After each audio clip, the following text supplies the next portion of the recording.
नमस्ते mystery lovers, स्वागत है आपका हमारे मिस्ट्री नॉमी चैनल, जहां हम खो जाते हैं इस अजीब सी दुनिया के अजीब से रहस्यों में। आशा है आप सभी ठीक होंगे। आज हम बात करेंगे जतिंगा के बारे में, जो आसाम के दीमा हसाओ डिस्ट्रिक्ट में एक छोटा सा गांव है। जतिंगा एक बहुत ही अजीब चीज के लिए जाना जाता है। ये गाँव उन परिंदों के लिए मशहूर है जो अपनी जान दे देते हैं।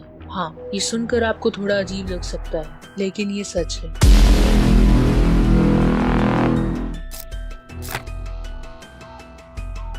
गुवाहाटी से लगभग 330 किलोमीटर दक्षिण में स्थित जतिंगा खासी पनार कम्युनिटी के लगभग 2500 लोगों और कुछ असमीज लोगों का घर है। हर साल खासकर सितंबर और अक्टूबर के मानसून महीनों में जतिंगा में एक अजीब सी घटना देखी जाती है, जहां कई पक्षी रात के समय इमारतों और दूसरे स्ट्रक्चर से लड़के अपनी जान खो बैठते हैं। ये घटना आमतौर पर कोहरे या बिना चांदनी वाली रातों में होता है, लगभग 6 बजे रात से 9:30 बजे रात के बीच में। ये घटना 1960 के अंत में दुनिया भर का ध्यान अपने तरफ खींच रही थी, जब प्रकृतिवादी ईपी ने पक्षी विज्ञानी सलीम अली के साथ मिलकर इस पर रिसर्च किया। सालों के दौरान कई रिसर्च ने इस घटना को समझाने की कोशिश की, जिसमें कई लोगों ने इसे एनवायरनमेंट कारणों या मानव क्रियाओं से जोड़ा। ऐतिहासिक रूप से गांव वालों ने इन भारी मात्रा में पक्षियों की मौत को विचित्र शक्तियों से जोड़ा। उनका मानना था कि बुरी आत्माएं पक्षियों को उनकी मौत तक खींच ले आती हैं। इस विश्वास ने इस घटना के आसपास डर और रहस्य का माहौल बनाया, जिससे कुछ लोग इसे बुरा आशीष समझने लगे। जिमी नागस, जो इस क्षेत्र के सबसे पहले बसिंदा थे, इन पक्षियों को असुर शक्तियों के रूप में देखते थे, जो आकाश से उतर कर आ रही थी, जिसने उन्हें जतिंगा में अपने बसेरा छोड़ने का फैसला लेने पर मजबूर कर दिया। इसके अलावा कुछ लोग इसे काला जादू का एक हिस्सा मानते हैं। और अगर हम असम के काला जादू से संबंध देखें, तो ये कुछ ऐसा नहीं है जो नजरअंदाज किया जा सकता है।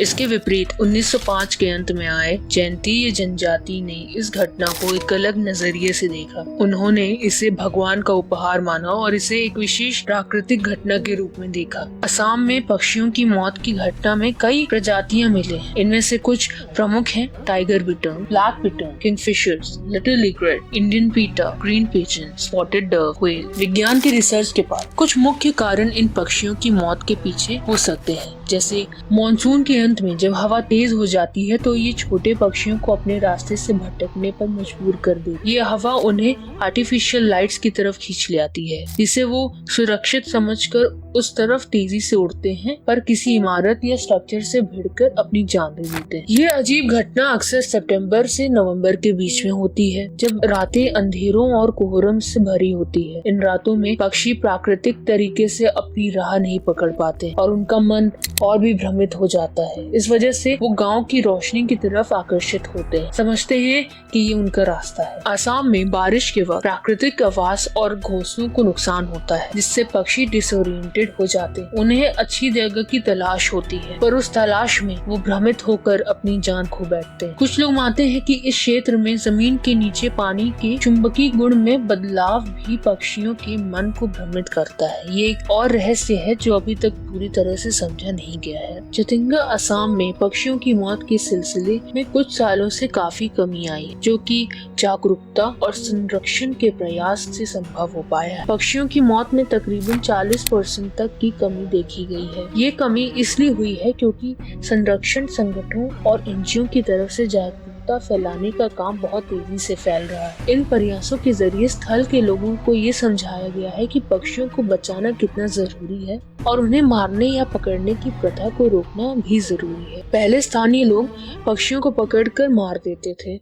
उन्हें भटकती रूह या खतरे का रूप में समझकर, लेकिन संरक्षण के प्रति बढ़ती जागरूकता के साथ ऐसी प्रथाएं काफी कम हो गई हैं और अब लोग पक्षियों को सुरक्षित रखते हैं, खासकर उनके माइग्रेटरी के दौरान। हालांकि ये सब अच्छे बदलाव हैं, अभी भी कई चुनौतियां बाकी हैं, जैसे कि आसपास के क्षेत्रों में वातावरण में उपद्रव और विकास के कारण हैबिटेट के नुकसान। और चौंकाने वाली बात तो ये है कि जतिंगा असम एक लौती जगह नहीं है जहां ये हादसे होते हैं। जतिंगा के जैसे और भी जगह हैं दुनिया भर में जहां पक्षियों की मौत की ऐसी घटनाएं देखी गई हैं। जैसे कुछ प्रमुख उदाहरणों में देखा जाए तो शिकागो यूएसए, 4 से 5 अक्टूबर 2023 को शिकागो में एक बड़े इंसिडेंट में लगभग 1000 पक्षी मकॉर्मिक प्लेस कन्वेंशन सेंटर से टकरा गए, जो आर्टिफिशियल रोशनी से चमक रहा था। ये दिखाता है कि शहरी रोशनी माइग्रेटरी बर्ड्स को अपनी तरफ आकर्षित कर सकती है, जिससे वो डिसोरिएंटेड होकर बिल्डिंग से टकरा जाते हैं। New York city USA,